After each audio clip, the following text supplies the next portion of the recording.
أعوذ بالله من الشيطان الرجيم بسم الله الرحمن الرحيم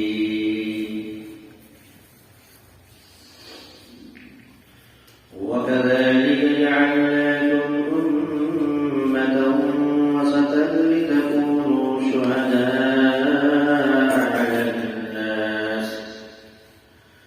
على الناس ويكون الرسول عليكم شهيدا وما جعلنا القبلة التي كنت عليها إلا لنعلم من يتبع الرسول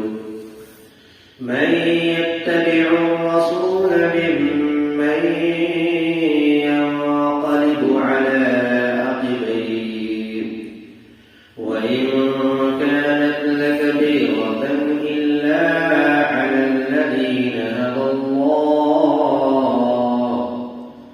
وما كان الله ليضيع إيمانكم إن الله بالناس لرؤوف رحيم صدق الله العظيم. اور ایسے ہی ہم نے تم کو ایک معتدل امت بنایا تاکہ تم لوگوں کے اوپر گواہ بن سکو اور رسول تمہارے اوپر گواہ بنے. اور ہم نے نہیں بنایا اس قبلے کو جس پر آپ تھے مگر ان لوگوں کے لیے تاکہ ہم جان لیں کہ لوگوں میں کون شخص ہے جو رسول کی اتباع کرتا ہے اور کون شخص ہے جو الٹے پاؤں پھر جاتا ہے. دراصل ہے کہ یہ بات بہت بھاری ہے مگر ان لوگوں پر جس کو اللہ نے ہدایت دیا ان کے اوپر بھاری نہیں ہے. اور اللہ تبارک و تعالیٰ نہیں ضائع کرے گا تمہارے ایمان کو، تمہاری عبادت کو. بلا شبہ اللہ تبارک و تعالیٰ لوگوں کے اوپر بہت زیادہ شفیق، شفقت کرنے والے اور رحم کرنے والے ہیں. سورۃ البقرہ کی آیت نمبر 143 کی تلاوت ہوئی ہے. دوسرا پارہ شروع ہو چکا ہے.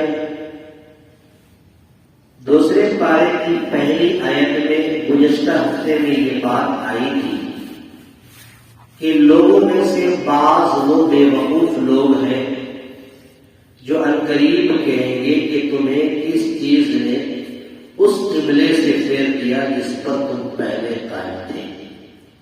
اس سے قبل بھی بتایا گیا کہ پہلا وہ قبلہ جسے ہم اور آپ بیت المقدس کے نام سے جانتے ہیں، 16 یا 17 مہینے تک اللہ کے رسول صلی اللہ علیہ وسلم اور صحابہ کرام کی جماعت اس طرف اپنا رخ کر کے نماز کو ادا کیا تھا.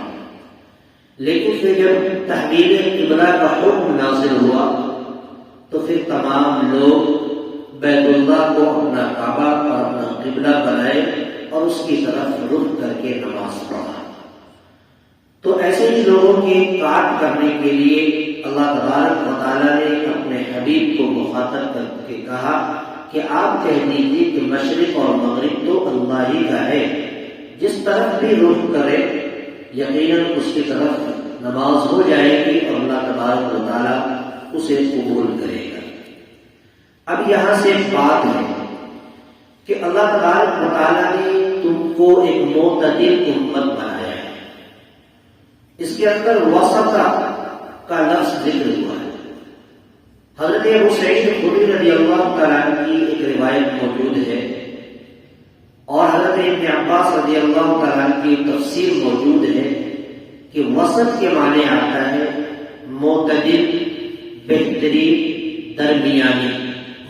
اللہ تبارک و تعالیٰ نے اس امت کو معتدل بنایا، درمیانی بنایا، بہترین بنایا.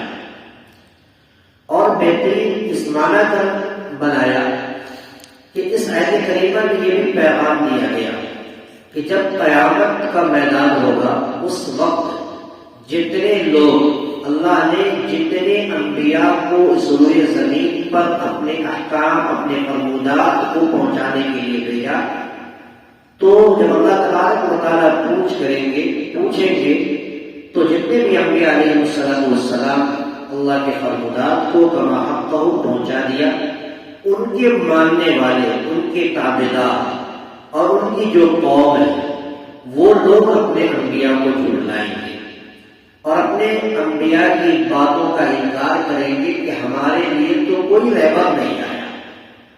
تو وہاں پر باری تعالیٰ اس امت کو ایک معتدل امت بنا کر پیش کریں گے اور یہ امت محمدیہ گواہ بنے گی ان لوگوں کے خلاف جو اپنے نبی کی باتوں کا انکار کریں گے. اسی کو اللہ تبارک و تعالیٰ نے کہا کہ تم لوگوں کے اوپر گواہ بن کر کے رہو، کیونکہ وہ لوگ اپنے نبی کی باتوں کا انکار کریں گے اور کہیں گے کہ میرے پاس تو کوئی نبی نہیں آیا اور کوئی احکام نہیں پہنچایا. تو پھر وہ لوگ امت محمدیہ سے جرح کریں گے اور ان سے جھگڑا کریں گے اور کہیں گے کہ تم اپنی دلیل قائم کرو. اس وقت تو تمہارا وجود بھی نہیں تھا، اس وقت تم حاضر بھی نہیں تھے، تم کیسے جانتے ہو کہ میں نے اپنے وقت کے نبی کی باتوں کا انکار کیا، اپنے وقت کے نبی کی باتوں کو جھٹلایا. تو اس وقت اللہ کے رسول صلی اللہ علیہ وسلم آگے بڑھ کر کے اس کی باتوں یعنی امت کی باتوں کی تائید اور توثیق کریں گے کہ یقیناً کس لیے کریں گے؟ اس لیے کریں گے کہ امت محمدیہ کی زبان سے یہ بات نکلے گی کہ ہم کو ہمارے رسول نے بتایا اور ہم کو ہمارے رسول نے جو تعلیم دی ہے قرآن کے اوپر اور حدیث کے اوپر ہم ایمان لائے ہیں، اس کے اندر جس اعتبار سے بیان کیا گیا ہم اس کو حق اور صادق اور تسلیم کرتے ہیں. لہذا یہ سچ ہے کہ سارے نبی نے اللہ کے فرمودات کو پہنچایا، تم لوگ انکار کرتے ہو. اس کے بعد رسول علیہ السلام امت محمدیہ کی توثیق کریں گے تو پھر باری تعالیٰ امت محمدیہ کی گواہی کو ان کے حق میں قبول کیا جائے گا. اسی طریقے سے پہلے اس آیت کریمہ کے پہلے جز میں یہ بات کہا گیا وَكَذَلِكَ جَعَلْنَاكُمْ اور ایسے ہی ہم نے تم کو بنایا امة وسطا معتدل امت، درمیانی امت، خیر الامور اوساطها کہ جو درمیانی چیز ہوتی ہے وہ بہترین چیز کہلاتی ہے. لہذا اس امت کو ایک معتدل امت ہونے کا شرف اللہ تبارک و تعالیٰ نے بخشا ہے. لِتَكُونُوا شُهَدَاءَ کیوں؟ تاکہ تم لوگ گواہ بنو علی الناس لوگوں پر. ناس کوئی خاص نہیں بلکہ جتنے بھی لوگ گزرے ان کے اوپر اللہ تبارک و تعالیٰ امت محمدیہ کو گواہ بنائیں گے. وَيَكُونَ الرَّسُولُ عَلَيْكُمْ شَهِيدًا اور رسول تمہارے اوپر گواہ بنے. گویا کہ ایک دوسرے کی گواہ بنو، تم گواہ ہو کے تمہاری باتوں کی تصدیق رسول علیہ السلام کریں گے.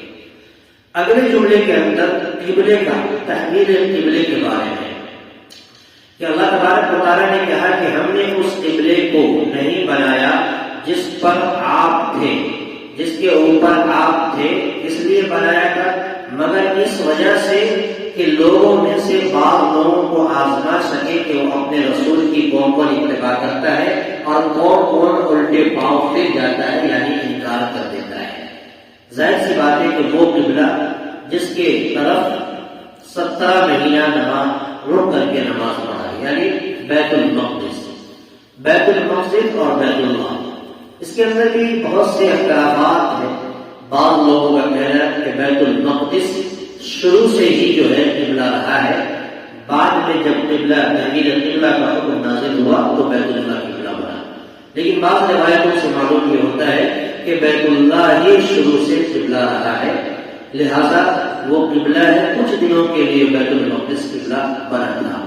گویا کہ اللہ تبارک و تعالیٰ اپنے حبیب کو یہ کہہ رہے ہیں کہ اس قبلے کو ہم نے نہیں بنایا جس پر آپ تھے، مگر کس لیے بنایا؟ تاکہ لوگوں کو جان سکے کہ کون رسول کی اتباع کرتا ہے اور کون الٹے پاؤں پھر جاتا ہے اس قبلے کے بارے میں۔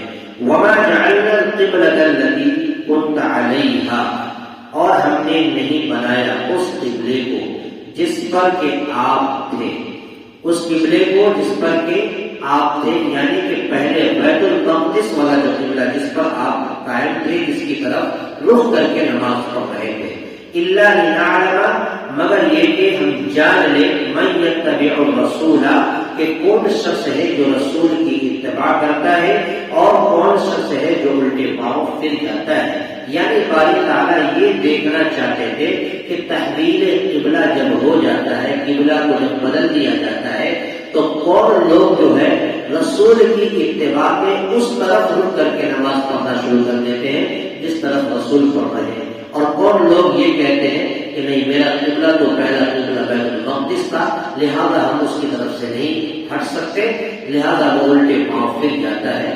مراد یہود و نصارہ ہے جو لوگ اعتراض کیا کرتے تھے۔ وَإِن كَانَتْ لَكَبِيرَةً، اور یہ بات بہت بھاری تھی، بہت بھاری۔ جب ظاہر سی بات ہے کہ ایک طرف نماز ہو رہی ہے ایک قبلے کی طرف، اچانک سے وہ قبلہ بدل گیا، تو اب یہ چیز بہت ان لوگوں پر بھاری تھی جو لوگ یہ چاہ رہے تھے کہ یہی ہمارا قبلہ ہے، مگر وہ لوگ جن کو اللہ نے ہدایت دیا، اللہ تبارک و تعالیٰ نے جس کو ہدایت دیا، ان کا تو صرف اور صرف یہی ایمان ہے کہ رسول ہمیں جس طرف لے جائیں گے، رسول کا ہمیں جو پیغام ہوگا، اللہ کا جو ہمیں حکم ہوگا، ہم اس کی طرف جائیں گے۔ ان لوگوں کے اوپر یہ بات بھاری نظر نہیں آئی، مگر یہود و نصارہ جو رسول پر ایمان نہیں تھا، اللہ پر ایمان نہیں تھا، ان لوگوں کے اوپر یہ حکم بہت بھاری اور سخت ہوگا۔ وَإِن كَانَتْ لَكَبِيرَةً إِلَّا عَلَى الَّذِينَ هَدَى اللَّهُ، اور یہ باتیں بہت بھاری تھی مگر ان لوگوں کے اوپر جن کو اللہ نے ہدایت دیا، ایمان والوں پر یہ چیز بھاری نہیں تھی۔ جیسے ہی تغییر قبلہ ہوا، یعنی بیت المقدس کو چھوڑ کر بیت اللہ کو اپنا کعبہ ایمان والوں نے بنا لیا۔ وَمَا كَانَ اللَّهُ لِيُضِيعَ إِيمَانَكُمْ، اور اللہ تبارک و تعالیٰ تمہارے ایمان کو ضائع نہیں کرتا۔ ایمان سے مراد الصلاۃ، نماز، یہاں پہ ایمان سے مراد نماز ہے۔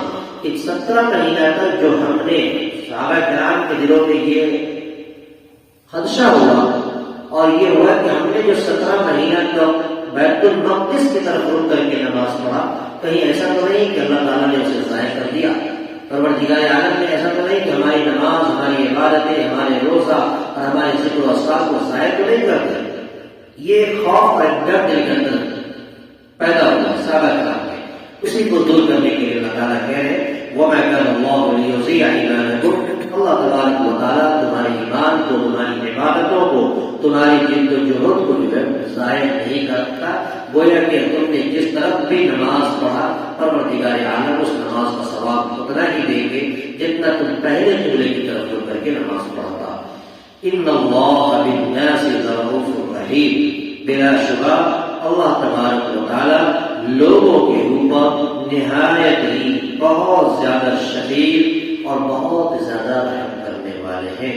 اللہ تبارک و تعالیٰ کسی کے اوپر جو ہے کسی کی عبادتوں کو ضائع نہیں کرتا، بلکہ اللہ مشفق ہے، اللہ رحمان ہے۔ باری تعالیٰ سے دعا ہے پروردگار عالم جو باتیں آیت کریمہ سے ہمیں سبق ملا، درس قرآن سے ملا، اللہ تبارک و تعالیٰ ہم سب کو اس پر عمل پیدا کرنے کی توفیق عطا فرمائے۔ آمین وآخر دعوانا الحمد للہ رب العالمین۔ اللهم صل على سيدنا محمد وعلى آل سيدنا مولانا محمد وعلى آله وسلم۔ ربنا آتنا في الدنيا حسنة وفي الآخرة حسنة وقنا عذاب النار۔ ربنا ظلمنا أنفسنا وإن لم تغفر لنا وترحمنا لنكونن من الخاسرين۔ يا إله العالمين يا رب الكريم ويا كريم يا عالم، اے اللہ درس قرآن کو قبول فرما، اے اللہ قرآن کا ترجمہ ہوا، مختصر تفسیر کی باتیں آئی، اے اللہ تمام فرمودات پر ہم سب کو عمل کرنے کی توفیق عطا فرما۔ اے اللہ جن لوگوں نے درس قرآن میں آج کے سبق میں شرکت کی، مولا سبوں کو قرآن سے محبت عطا فرما، قرآن کے احکامات سے محبت عطا فرما، قرآن کی حقانیت اور صداقت کو تا دم حیات ہم سبوں کو اپنے سینے میں محفوظ رکھنے کی توفیق و رحمت فرما۔ ہم سب کے بیٹھنے کو قبول فرما، ہماری اس مجلس کو قبول فرما، اس مجلس کو ہم سب کے لیے نجات کا ذریعہ بنا، ہم سب کو صحت اور عافیت عطا فرما، ہماری دعاؤں کو اپنے حبیب پاک صلی اللہ علیہ وسلم کے صدقے طفیل میں مقبول و منظور فرما. اللهم ربنا تقبل منا انك انت السميع العليم وتب علينا انك